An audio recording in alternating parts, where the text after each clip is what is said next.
नमस्कार,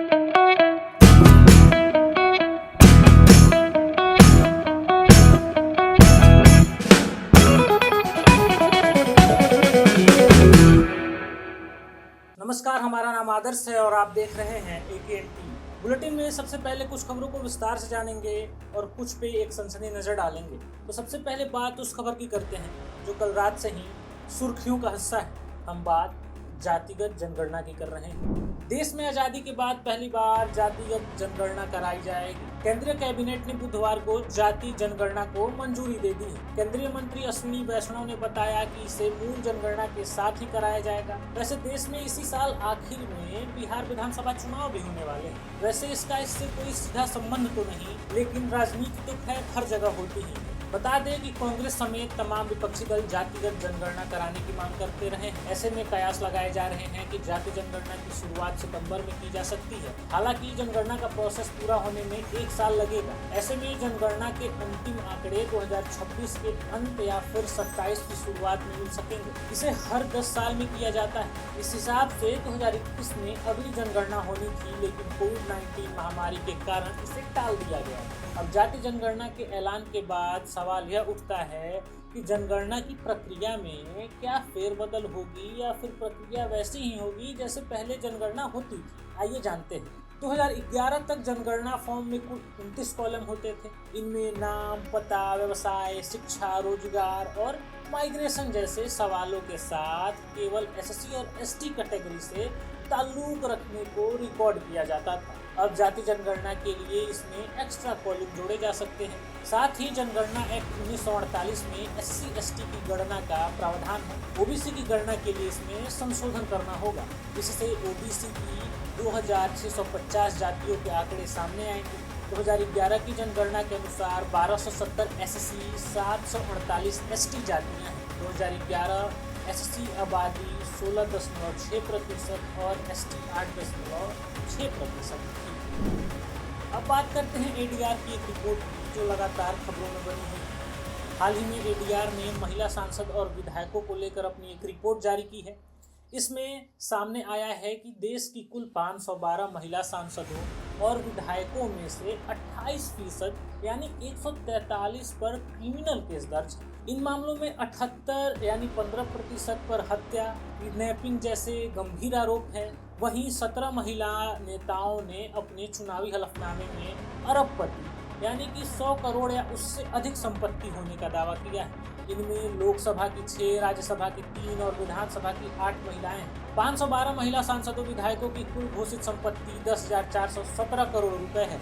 औसतन हर एक के पास 20.34 करोड़ रुपए की संपत्ति है। रिपोर्ट के मुताबिक 71% महिला नेता ग्रेजुएट या उससे ज़्यादा पढ़ी हैं। 24% ने 5वीं से 12वीं तक की पढ़ाई और 12 महिलाओं ने डिप्लोमा किया है। वहीं महिला सांसद विधायकों में 64 की उम्र 41 से 60 साल के बीच है, 22% की 25 से 40 के बीच है और 14% की 61 से 80 साल के बीच। अब ये भी बात कर लेते हैं कि कौन सी पार्टी के कितने नेताओं पर कैसे क्रिमिनल केस है। भाजपा की बात करें तो 217 सांसद विधायकों में से 23% पर केस है, 11% पर गंभीर मामले हैं। कांग्रेस की बात करें तो 83 में से 34% पर आपराधिक केस हैं, 20% पर गंभीर आरोप। ADR की रिपोर्ट के मुताबिक देश में 45 विधायकों पर आपराधिक केस दर्ज है। ADR ने देश के 28 राज्यों और विधानसभा वाले 3 केंद्र शासित प्रदेशों के कुल 4123 विधायकों में से 4092 के चुनावी हलफनामे का एनालिसिस किया, जिसमें आंध्र प्रदेश के सबसे ज़्यादा 134 में से 138 विधायकों ने, जबकि सिक्किम में सबसे कम 32 में से सिर्फ एक विधायक ने अपने खिलाफ आपराधिक मामले घोषित किए हैं। तेलुगु देशम पार्टी यानी कि TDP के सबसे ज़्यादा 134 विधायकों में से 115 पर आपराधिक मामले दर्ज हैं। पहलगाम हमले को लेकर दायर जनहित याचिका पर सुनवाई हुई। याचिका सुनवाई के दौरान क्या हुआ, ये जानने से पहले हम आपको इस जनहित याचिका की थोड़ी बैकग्राउंड स्टोरी बता देते हैं। कश्मीर के रहने वाले मोहम्मद जुनैद ने एक याचिका दायर की। याचिकाकर्ताओं में फतेश कुमार साहू और विक्की कुमार का भी नाम है। याचिका में पहलगाम हमले की जांच के लिए सुप्रीम कोर्ट के रिटायर्ड जज की अध्यक्षता में एक न्यायिक आयोग के गठन की मांग की गई। इसके अलावा याचिका में केंद्र, जम्मू कश्मीर, सीआरपीएफ, एनआईए को जम्मू कश्मीर के टूरिस्ट इलाकों में नागरिकों की सुरक्षा सुनिश्चित करने के लिए एक्शन प्लान करने को निर्देश देने की मांग की गई। साथ ही याचिका में कहा गया कि कोर्ट केंद्र सरकार को निर्देश दे कि इस हमले की जवाबदेही सुनिश्चित करने के लिए एसआईटी का गठन करे। अब आते हैं कि याचिका पर सुनवाई के दौरान कोर्ट में क्या हुआ। तो सुप्रीम कोर्ट ने पहलगाम हमले में हुए आतंकी हमले की न्यायिक जांच से इनकार कर दिया है। कोर्ट ने कहा है कि यह संवेदनशील समय है, पूरा देश एकजुट होकर आतंकवाद के खिलाफ खड़ा है। क्या आप सिक्योरिटी फोर्स का मनोबल गिराना चाहते हैं? ऐसी याचिकाएं कोर्ट में मत लाइए।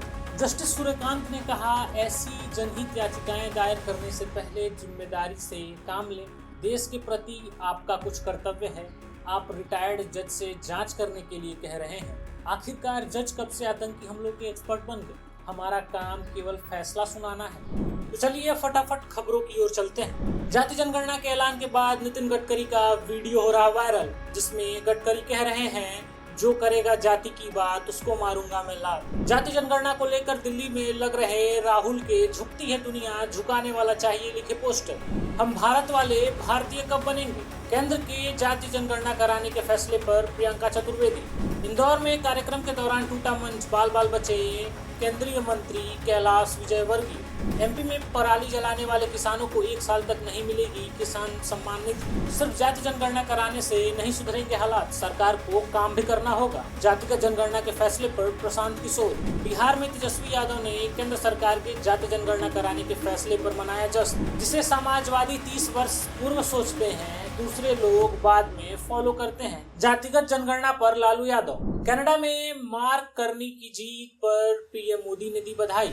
सरकार ने पाकिस्तानी नागरिकों को दी बड़ी राहत, अटारी बॉर्डर के जरिए वापसी की मियाद बढ़ाई। आज जयपुर से उड़ान भरेंगे राजस्थान के हज यात्री। कम से कम 5 घंटे पहले पहुंचना होगा एयरपोर्ट। तो हमारे इस खास कार्यक्रम में आज के लिए बस इतना ही। खबरों से जुड़े रहने के लिए जुड़े रहिए हमारे चैनल के साथ। वीडियो को लाइक करिए, चैनल को सब्सक्राइब करिए और कमेंट बॉक्स में अपना सुझाव देना ना भूलिए। धन्यवाद।